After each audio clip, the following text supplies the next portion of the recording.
talk about the project just a little bit. I've set this template up for you to help you with it.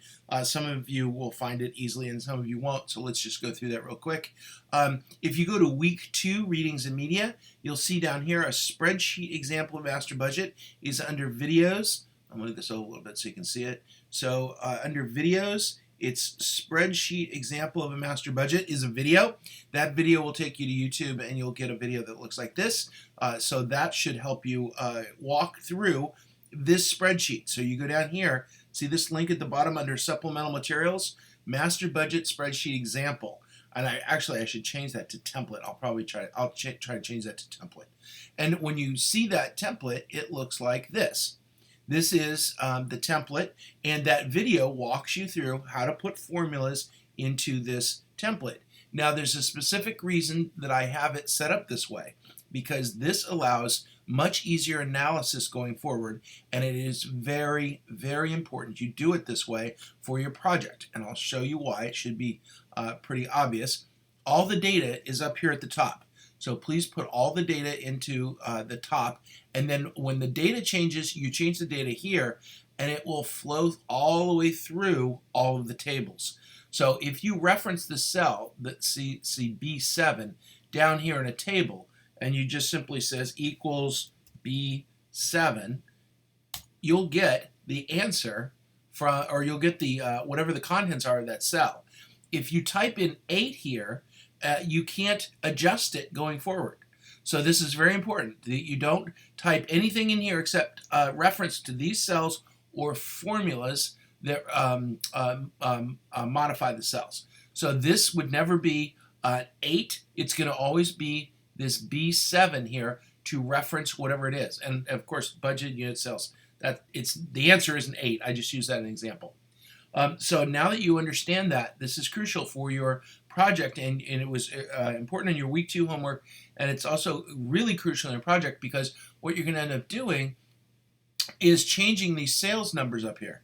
And you're going to say, okay, this was our sales forecast, but what if our sales forecast was 10% higher or 10% lower?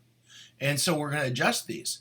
Well, as you adjust these, they'll be referenced all the way through this table. So all you have to do is turn this 60 into 66,000, which is 10% more, right? And 10% more, and everything here will change. And that would save you so much time. I've had 1 or 2 students, in fact, I've had one student do it all longhand. And then I said, okay, now go plus or minus 10%. And they went, oh my gosh, I got to do it all over again? Why? And I go, well, no, you just changed the 60. And she goes, no, I typed in all these numbers and did it on a calculator. Oh, no. So obviously we're trying to learn skills here.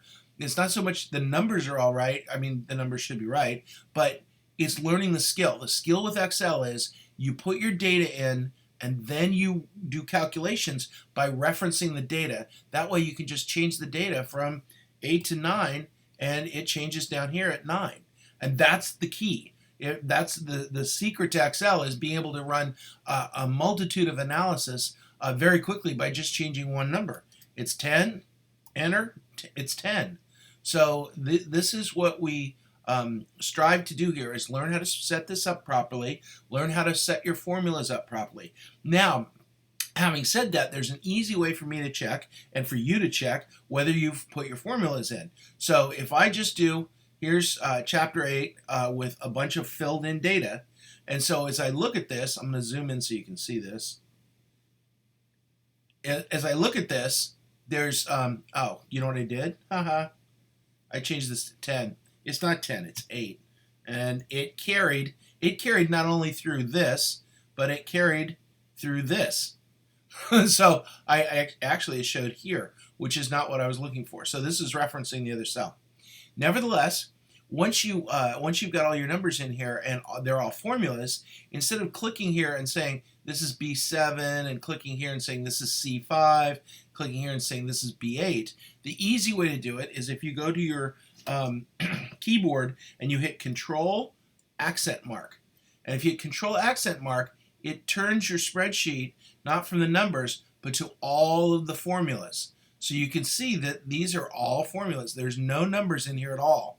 So that changes, and to change it back, you just hit Control accent, and it goes right back to the numbers. So the control is on the in my keyboard. It's on the far left, and it's Control, and then I go up Shift, Caps Lock, Tab. Right above it is the accent mark, and it's Control accent.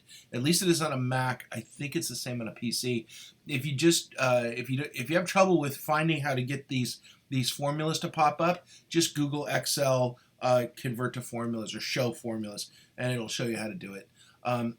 So that's really important, because then you know that all the formulas are in there. You haven't referenced any hard numbers. You don't want to put hard-coded numbers in there. You want to put formulas in there.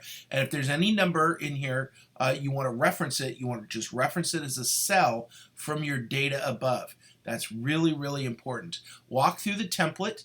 As I said earlier, walk through this video. It takes you step by step through how to create the formulas, how to move boxes around. If you're not so familiar with Excel, this is awesome.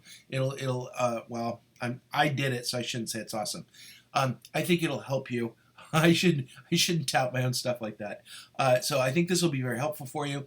And of course, the master budget spreadsheet example gives you the template to start going with this. Now remember, the project is the first week's pretty easy. You just take your assignment from week 2 and you turn it into week 3 and you turn it into a budget, which is almost no work at all.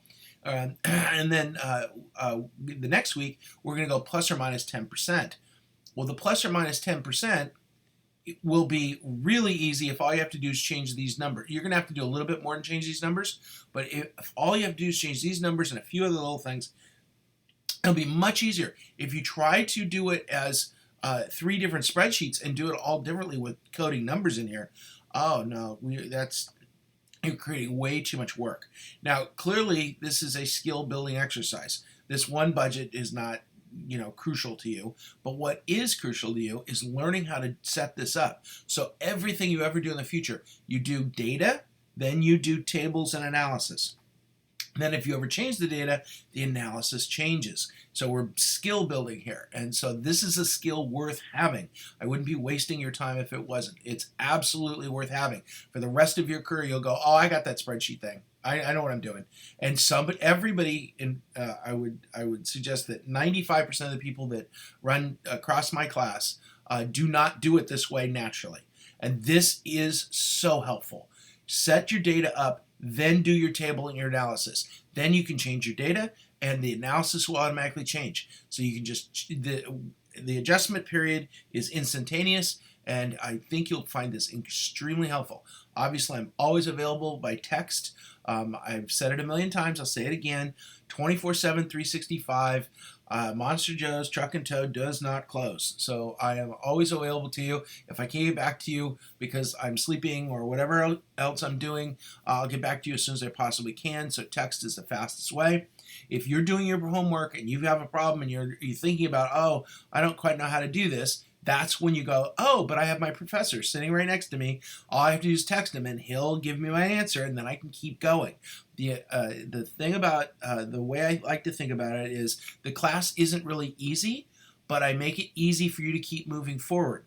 And so if you want an easy class, yeah, you don't want an MBA, because that's not really, you don't want an easy MBA. You want to learn something. On the other hand, you don't want to make the learning hard. The material itself for some of you, is brand new, but the method of learning, even though we're not in the same room at the same time, should be easy. Even my on-ground students text me all the time when they're doing their homework. Do not hesitate to text me and say, can you look at this? Email me your spreadsheet. Say, I'm confused on this. I can't get it to balance. Wait until you try to get some of these spreadsheets to balance next couple weeks. You're going to go, okay, this is really frustrating. When you feel that, what do? You text me and say, hey, I sent you a spreadsheet. Can you look at it? I'm really having trouble balancing this. That's why I'm here. You're not alone, okay? So, in fact, I've had fewer texts from this group than I think I should, but some of you are doing extremely well, so that explains most of it. The on-ground students, I get tons of text from them. They know me because they see me more, I guess, so they're a little more comfortable. But you should be comfortable too. I mean, you're seeing me on video. It's just me. It's not like a big scary professor or some Nobel laureate that doesn't want to talk to you.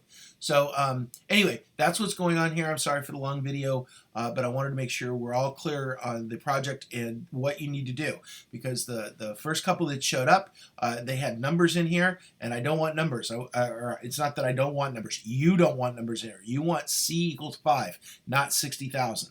60,000 is the correct answer, but then you can't adjust it when you adjust C5 up here. These numbers have hard-coded numbers. Down here is all formulas and references of the cells. Cool? I hope so. Okay, you know how to get a hold of me. If you have any questions, thanks so much. You guys are awesome. Bye.